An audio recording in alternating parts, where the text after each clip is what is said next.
Olá, turma!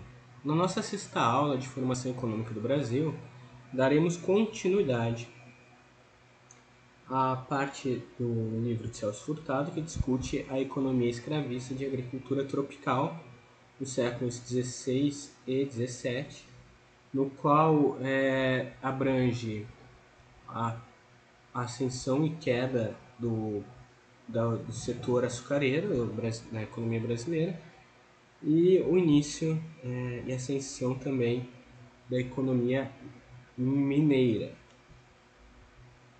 Então, a nossa aula de hoje ela vai abarcar 5 capítulos de formação econômica do Brasil. Capítulo 11, que trata sobre a formação do complexo econômico nordestino, derivado então da produção de açúcar. Capítulo 12, que discute a contração econômica e a expansão territorial desse setor. Capítulo 13, que fala sobre o povoamento e articulação das regiões meridionais. Capítulo 14, sobre o fluxo de renda. E, por fim, o capítulo 15, sobre a regressão econômica e a expansão da área de subsistência. No capítulo 11 de Formação Econômica do Brasil, o Celso Furtado está discutindo a formação do complexo econômico nordestino derivado do setor açucareiro. Como a gente falou na última aula, o setor açucareiro, por ter características de muita concentração de renda, ele acabava não estimulando a demanda agregada e o surgimento de outras atividades econômicas. Uma das poucas exceções que acabavam escapando desse processo era a pecuária. Então a pecuária ela acaba se desenvolvendo no interior do Nordeste como fonte de matéria de alimento, fonte de trabalho, como fonte de meio de transporte para os produtos do setor açucareiro. Então a pecuária, um grande ponto, vantagem que ela tinha, que ela não possuía gastos monetários no processo de reposição do capital e de expansão da capacidade produtiva. O gado ele se reproduzia de maneira natural, por isso, e também os produtores pecuaristas nordestinos eles não se caracterizavam pela propriedade de grandes latifúndios. E dessa forma, a maior parte da produção de gado se dava de maneira itinerante. Então não havia também o gasto com a manutenção dos pastos da região. O gado ele cresceu em determinado espaço e ia migrando, né, em busca de pastagens novas no interior do Nordeste. Então o capital ele acabava se repondo automaticamente. O crescimento demográfico ele se mantinha, pois também sempre havia disponibilidade de alimentação à medida que o próprio produto, a mercadoria, era também fonte de alimento para os seus produtores. Contudo, como a gente viu com a entrada com a produção do açúcar holandês nas Antilhas, a gente tem a queda do preço do açúcar e isso torna menos rentável, né, de modo que as unidades marginais vão à falência. Então, as poucas atividades econômicas que acabam surgindo como complementares à produção de açúcar, elas não têm como se sustentar. E principalmente aqui a gente está falando da pecuária. Em ambas, a gente vai ter uma involução econômica com a retração da divisão de trabalho e especialização, passando a ser um sistema de subsistência. Então, tanto o setor açucareiro, com o tempo ele vai se reduzindo, porque o custo de renovação dele era alto, enquanto que a pecuária tinha um custo de renovação baixo, mas a maior parte do seu mercado era o setor açucareiro, e por isso ela vai evoluir para um patamar de subsistência. No capítulo 12, o Celso Furtado ele vai continuar discutindo esse aspecto, apontando então a contração econômica e a expansão territorial ocorrida por causa da crise no setor açucareiro. Então, no século XVII, foi um período de grandes dificuldades para esse setor, primeira metade foi tomada pela ocupação holandesa e na segunda o preço do açúcar caiu. Então até ali 1650 os holandeses eles ocupam Pernambuco, né, ainda durante ali a fase da União Ibérica, e depois desse período, depois da expulsão, eles se localizam nas Antilhas e começam a produzir açúcar de maneira extremamente competitiva. A ocupação holandesa ela deu mais prejuízo a Portugal do que ao Brasil, efetivamente, porque parte da renda dos holandeses era retida no Brasil, o que ajudou a desenvolver a vida urbana. Então, se vocês forem para Pernambuco, para Recife especificamente, existe uma certa nostalgia do período holandês, à medida em que lideranças como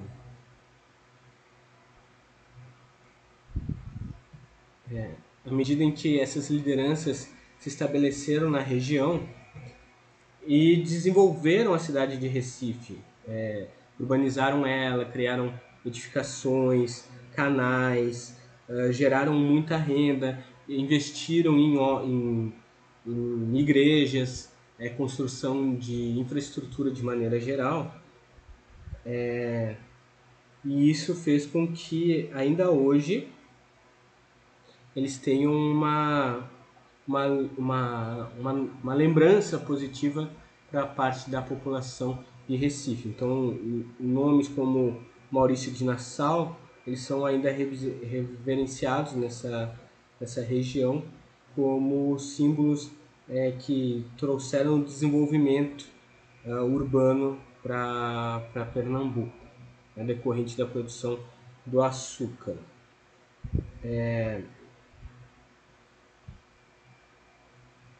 Então a gente tem, por exemplo, algumas referências, inclusive na historiografia brasileira. E aqui eu gostaria de deixar uma sugestão de documentário para vocês assistirem, que o nome é Doce Brasil Holandês, e que discute um pouco essas narrativas sobre essa influência da ocupação holandesa na vida dos moradores de Recife. Bom, na época da prosperidade do açúcar, houve uma preocupação em estender os domínios portugueses, que levou à expansão territorial. Então, à medida em que o açúcar, até ali 1650, os portugueses eles passaram a ocupar novos territórios dentro do Nordeste. Alguns desses territórios, principalmente foi o Maranhão, onde depois a gente vai ver mais para frente, vai ter um ciclo importante da produção do algodão. São Vicente, também na região de São Paulo, e a região sulina, né, que foi a região, né, do Rio Grande do Sul, particularmente, que teve pouco desenvolvimento, mas que passou a ter uma ocupação portuguesa nesse período. Né? O Sul, particularmente, ocuparia um papel de fornecedor de gado, de produção de gado, e especialmente no ciclo do ouro, ele ocuparia seria o principal ofertante de mulas para transporte utilizadas na mineração em Minas Gerais. Esse desenvolvimento inicial dessas regiões decorrentes do setor açucareiro, no entanto, era bastante incipiente, e de modo que ele se esgota com a entrada do ouro, com a entrada do açúcar holandês no mercado concorrencial, né, internacional desse produto, então a partir de 1650, e essas regiões acabam sendo deixadas de lado. Só a partir do século XVIII, com a descoberta do ouro, é que de fato elas acabam sendo regiões relevantes, né, para a expansão da atividade produtiva do país. E se reinserem no mercado nacional.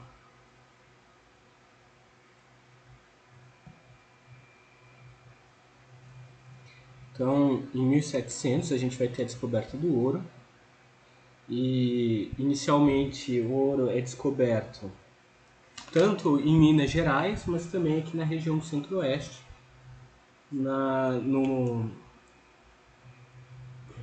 região próxima a Cuiabá, né, no Mato Grosso. Aqui vão ser dois tipos de produção de ouro diferentes, né? No Sudeste, em Minas, a gente vai ter a descoberta de ouro ligado à mineração, e enquanto que aqui vai estar mais concentrado o ouro de aluvião, que é esse ouro que se concentra nos rios. Com essa descoberta do ouro, então, a coroa portuguesa ela vai enviar aqui para o Brasil uma ajuda técnica, e vão se retornar, vão se utilizar inclusive caminhos que outrora haviam sido descobertos pelas bandeiras, né? Aquelas bandeiras, aqueles grupos privados vindos do Sudeste que adentravam o interior do país. E com isso, com essa descoberta do ouro no Brasil, a gente teve uma reação rápida no que diz respeito à migração. Então, houve uma migração interna muito grande do Nordeste do país e do Sul em direção ao Sudeste e a uma parcela do Centro-Oeste. E houve também deslocamento de fatores de produção, principalmente de mão de obra escravizada. Houve também imigração portuguesa espontânea, então uma grande quantidade de portugueses vão adentrar o Brasil com o intuito de explorarem as minas. E o Furtado ele vai observar que a economia da mineração ela apresentava uma estrutura fundamentalmente diferente da economia do açúcar, à medida em que ela movia muito mais atividades econômicas e tinha um caráter de urbanização muito mais elevado do que o setor açucareiro.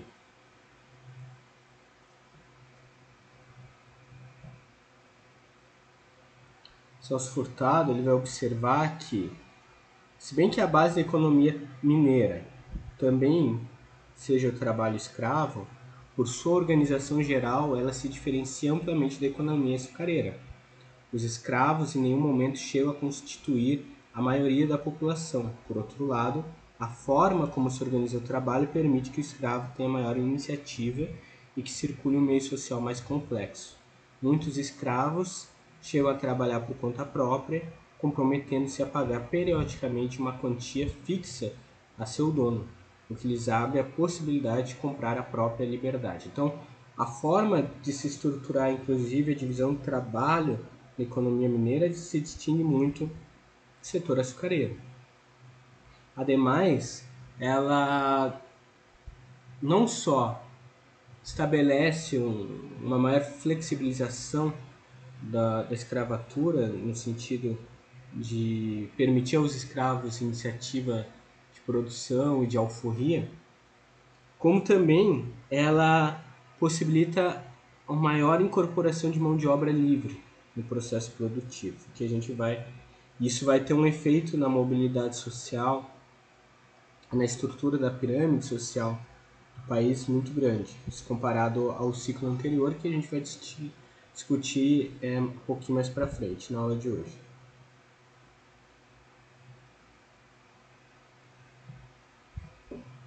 Então, o ouro brasileiro,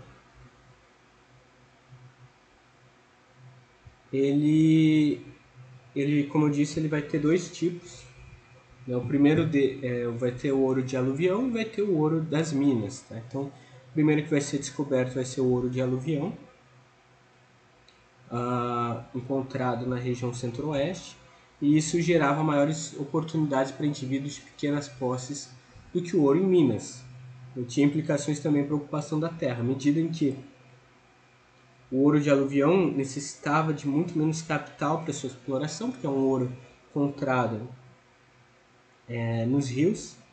e que bastava a pessoa ter uma bateia para poder explorar.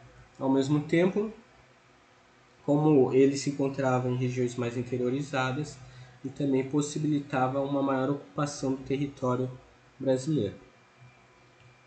O Celso Furtado vai observar que ocorreu nesse período uma especialização das regiões, ou seja, o efeito multiplicador da mineração foi maior que o do açúcar, à medida em que diferentes regiões do país passaram a produzir bens e mercadorias que complementassem essa produção. Então, algumas regiões produziam bens de subsistência, de alimentos, para vender para os produtores de ouro, os mineradores.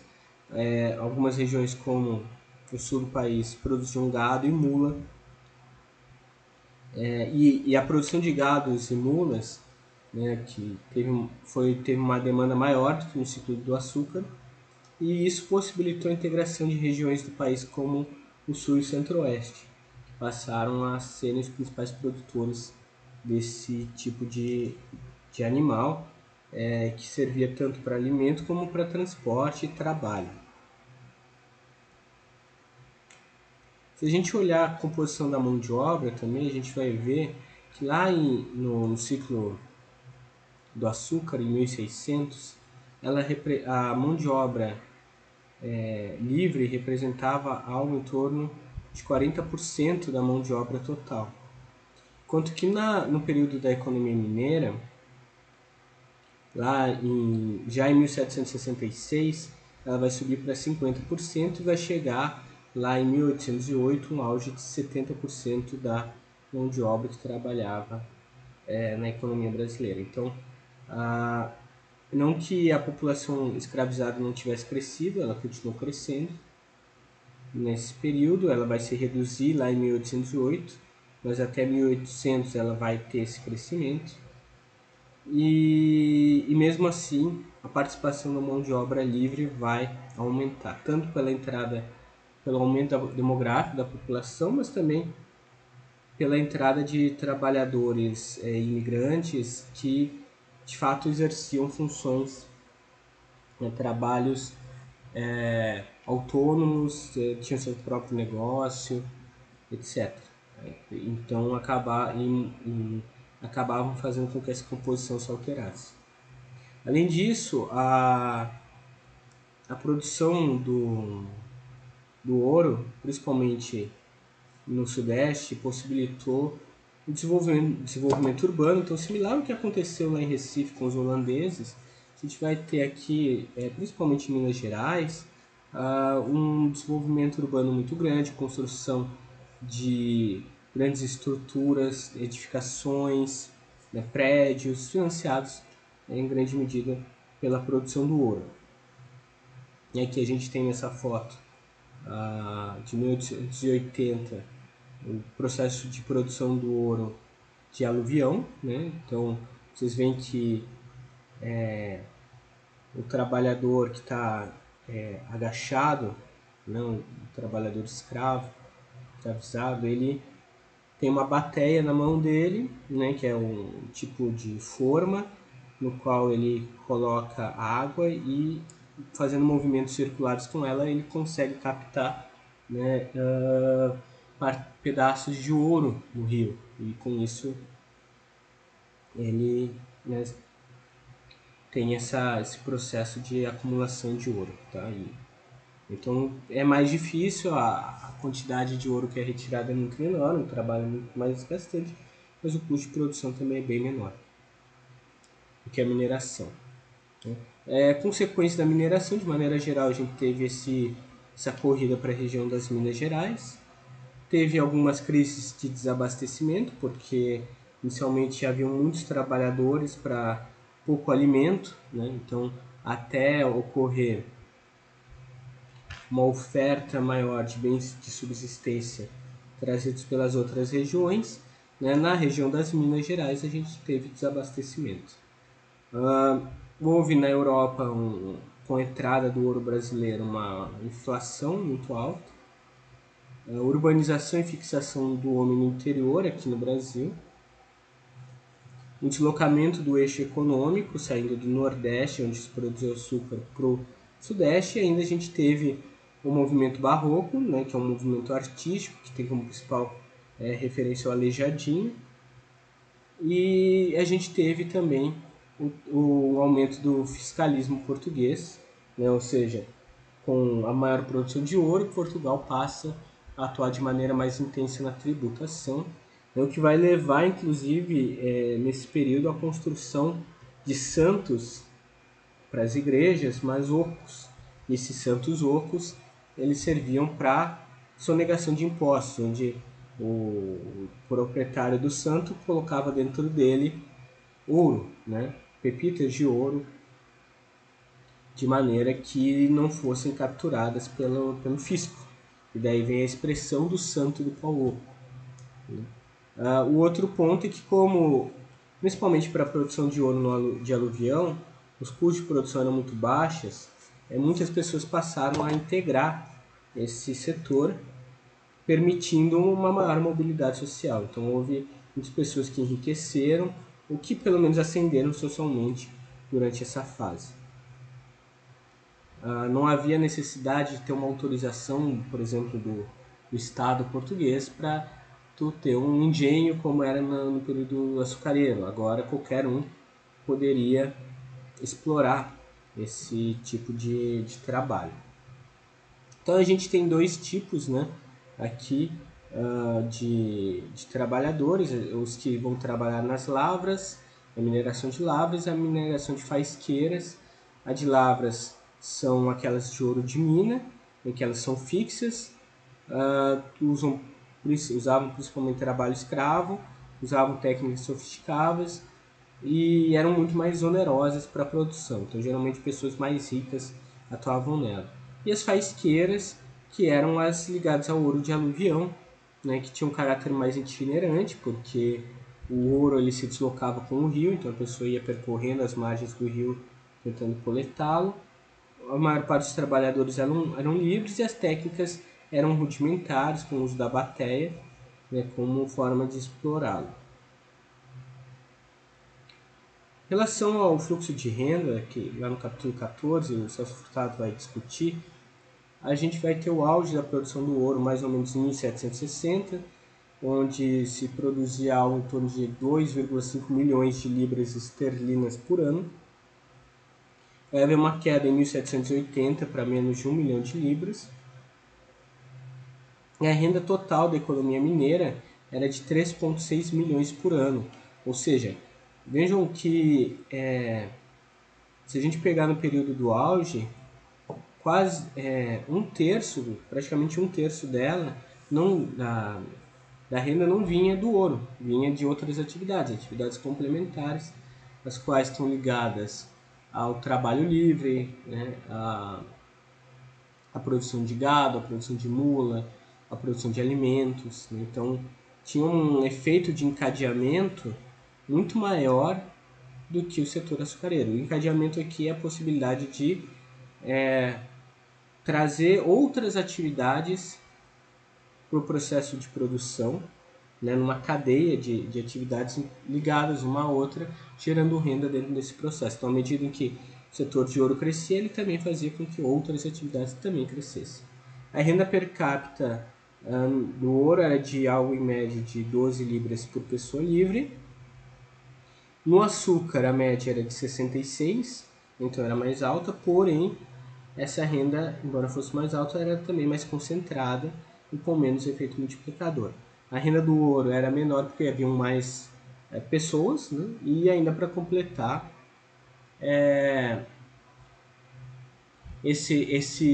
essa renda acabava, como haviam muitos trabalhadores livres, ficando na mão de muitas pessoas e com isso gerando muitos serviços, muita demanda, tendo um efeito multiplicador da renda maior do que no açúcar, onde a maior parte da renda era concentrada na mão simplesmente dos senhores de engenho. Então, se a gente olhar aqui a nossa pirâmide social, lá o Jacob Gorender, no seu livro sobre o escravismo colonial, vai colocar que a população de imigrantes cresceu, mas os valores foram sobreestimados pela coroa para desestimular a imigração. Então, aqui nesses dados, nessa pirâmide, é uma representação bem caricatural, mas houve um aumento muito grande de imigrantes no período da mineração, e de fato, de acordo com o Gorenden, teria sido efetivamente um crescimento muito maior de população imigrante do que efetivamente é registrado nos anais do Estado, porque o Estado português buscou desestimular a vinda de mão de obra portuguesa para cá, porque senão também eles acabariam tendo um esvaziamento de força de trabalho no seu próprio país. Então, na sociedade açucareira, que é a nossa pirâmide do lado esquerdo, a gente tem no topo da pirâmide os senhores de engenho, no centro os trabalhadores livres e a maior parcela são trabalhadores escravizados.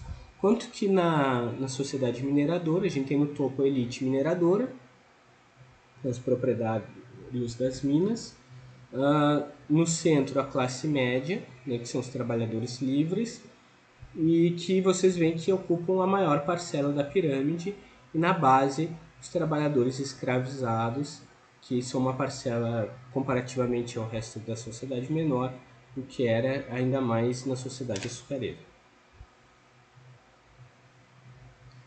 Então, visto isso, o que se observa é que havia uma distribuição de renda muito melhor do que na sociedade açucareira, haviam mais atividades, haviam mais trabalhadores livres. Então, o Furtado, na sua obra, ele vai questionar o porquê que, apesar desses avanços, o ouro não atingiu um crescimento autossustentado de modo a se tornar o principal motor do crescimento econômico do país, né? E o ponto que ele vai explicar, né, que ele vai dizer, olha, haviam vários fatores que poderiam fazer com que o ouro criasse mecanismos de crescimento autossustentável no longo prazo para o país, né, se tornasse centro dinâmico da nossa economia. Havia demanda derivada da atividade gerada pela mineração, então à medida em que um minerador produzia ouro, ele ia precisar comprar comida, ele ia precisar ir no barbeiro, ele ia precisar alugar uma casa, ele precisaria ou construir uma casa, então precisaria de pedreiros, precisaria de material de construção, ele precisaria de roupas, transporte, ferramentas, etc. Então tudo isso possibilitava a criação de várias atividades econômicas dentro da economia mineira. Havia também um nível populacional alto, estava disperso, mas reunido em centros urbanos, onde eram as regiões em que se produzia o ouro em grande medida. E a distância até os portos encarecia os produtos importados. Isso era um ponto importante, porque dentro do Nordeste, como a região, o produto açucareiro era produzido na faixa litorânea, era muito mais fácil se importar produtos de Portugal, da Inglaterra, da França, na região portuária, do que produzi-los internamente.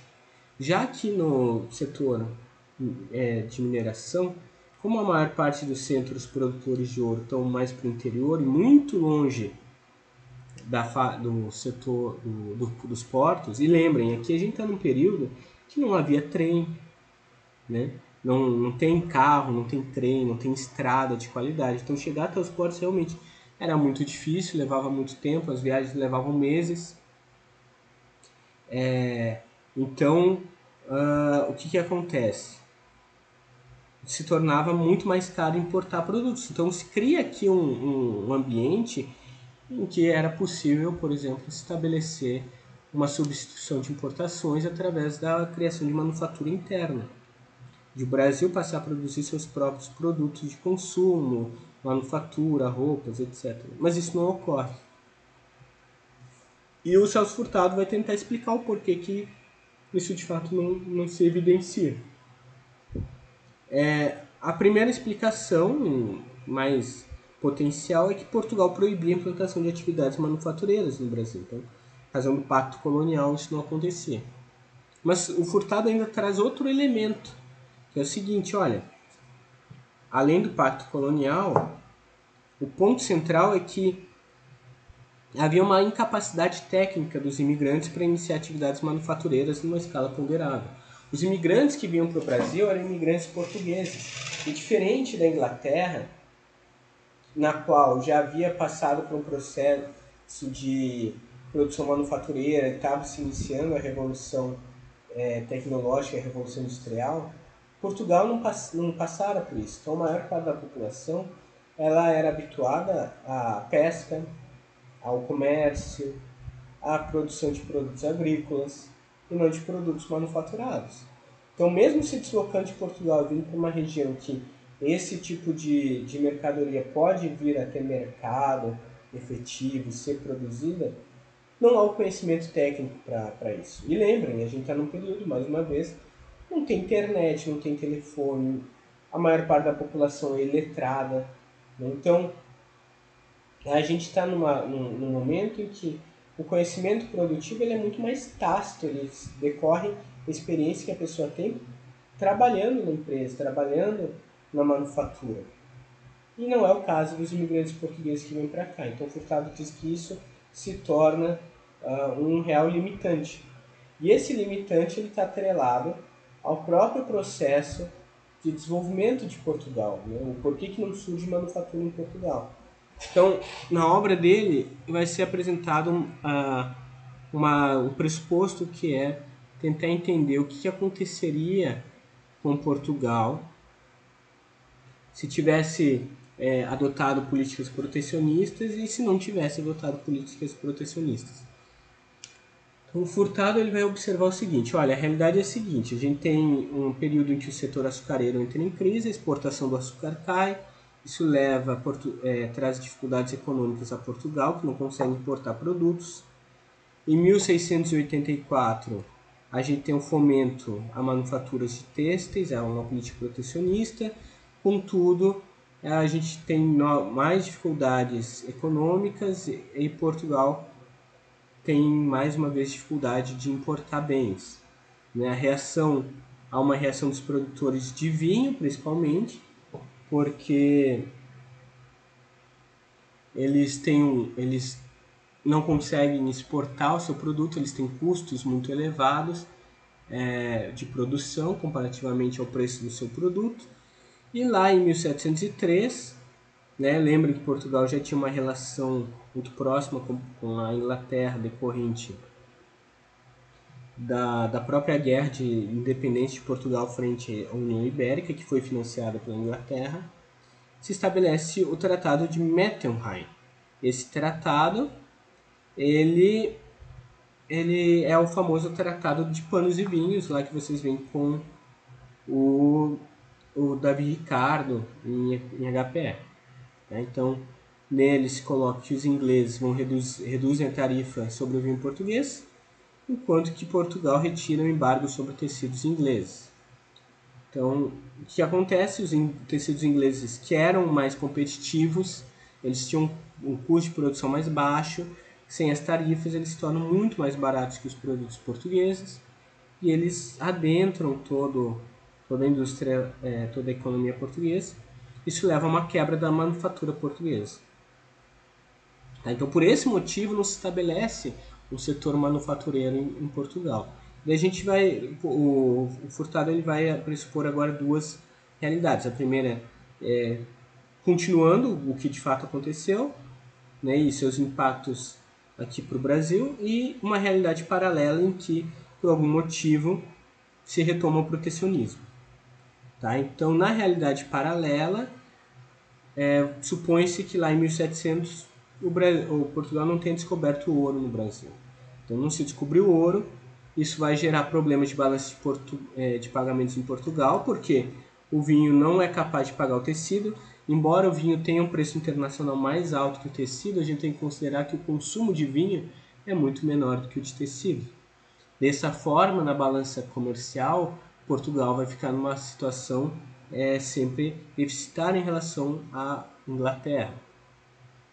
Com a perda de moeda inglesa dentro da economia portuguesa, o que vai acontecer? A moeda portuguesa vai se desvalorizar em relação à libra, e o Furtado pressupõe que isso levaria então a uma suspensão lá do Tratado de Panos e Vinhos.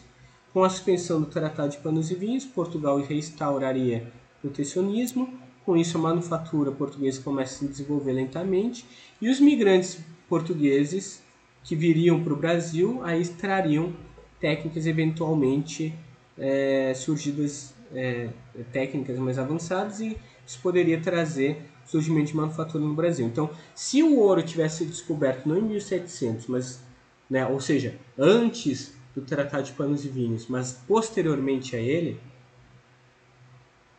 isso levaria a uma crise de Portugal, que levaria à suspensão do tratado e possibilitaria o desenvolvimento de manufatura, fazendo que quando, supondo que o ouro fosse descoberto mais adiante, digamos lá, 20 anos depois do que de fato aconteceu, e os imigrantes portugueses viessem para cá, eles já teriam conhecimento de produção de manufatura. E isso teria outro efeito. Então, o setor aurífero no Brasil, ele levaria realmente ao estímulo do desenvolvimento autossustentável através da introdução de manufatura no país. Contudo, não foi isso que aconteceu. Então, o que acontece de fato é que o ouro no Brasil ele vai ser descoberto em 1700, que é antes do Tratado de Panos e Vinhos. Isso permite que Portugal continue importando tecidos, porque mesmo se endividando na balança comercial, Portugal compensava isso com a entrada de ouro brasileiro. Então o ouro ele não ficava em Portugal, ele ia direto para a Inglaterra. E com isso o Tratado de Panos e Vinhos ele se mantém. A manufatura portuguesa não tem como competir com a manufatura inglesa, então ela não se desenvolve. E os migrantes portugueses não levarão as técnicas de manufatura para o Brasil, e com isso não surgem manufaturas no Brasil. Tá? Então vocês veem que essa lógica que o Furtado coloca é mais para tentar observar, olha, se tivesse sido um caminho diferente, o que poderia ter acontecido. Qual que é o resultado? Como não se desenvolve uma indústria manufatureira no país, embora houvesse condições para isso? E mesmo as atividades que surgem, elas são muito complementares à produção de ouro. Quando as minas se esgotam, e a gente tem o fim do ciclo do ouro, o nível da atividade econômica no Brasil ela vai cair drasticamente. E isso vai levar a uma crise do país e uma crise em Portugal. O Furtado ele destaca que se tivesse ocorrido na economia mineira o desdobramento de um sistema mais complexo e as reações teriam sido diversas. Ele citou o caso da Austrália. Na Austrália, 3/4 século depois do Brasil, o desemprego pelo colapso da produção de ouro constituiu o ponto de partida da política protecionista, que tornou possível a precoce industrialização desse país. Mas a diferença é que a Austrália ela teve essa questão do estoque de conhecimento, em que os seus migrantes vindos da Inglaterra, em grande medida, eles sabiam produzir manufatura. Então, quando se esgota a produção de ouro, eles migram para essa outra atividade e o país se desenvolve. Não é o caso do Brasil. Então, à medida que o sistema se descapitaliza, há uma reversão à subsistência, ou seja, uma divisão do trabalho ao contrário. Então, Furtado ele acreditará aos 70 anos após o fim do ciclo da mineração as raízes do subdesenvolvimento brasileiro. Então, o que ele vai observar é que em boa parte dessas regiões que tinham um desenvolvimento mais rico decorrente da produção de ouro, elas vão se reduzir muito, inclusive no interior do Sudeste a gente vai ter o desenvolvimento de uma economia de subsistência muito forte, que vai levar ao desenvolvimento inclusive dos caipiras, da cultura caipira. Mesma coisa em Minas Gerais, e evidentemente o Nordeste mais uma vez vai cair para uma situação alarmante, econômica, falando. Isso vai durar uns 70 anos, até que se descubra novas mercadorias, novos produtos, particularmente se comece a produzir o café. Porque é só com o café que a gente vai ter um novo ciclo de maneira mais forte que sustente a economia brasileira dinamicamente. Entre o ciclo do ouro e o ciclo do café, a gente vai ter ciclos menores que não mexeram com a economia brasileira como um todo, mas movimentaram as economias de algumas regiões, né? Que é o caso do ciclo do cacau na Bahia, o caso do ciclo do algodão no Maranhão, né? Mas que a gente vai também, Celso Furtado, a gente vai ver isso com mais calma na obra de Celso Furtado, que ele pontua também esses ciclos. Tá? Então, com isso a gente encerra a nossa aula de hoje, né? Leiam o Celso Furtado e nos vemos na próxima aula. Bons estudos!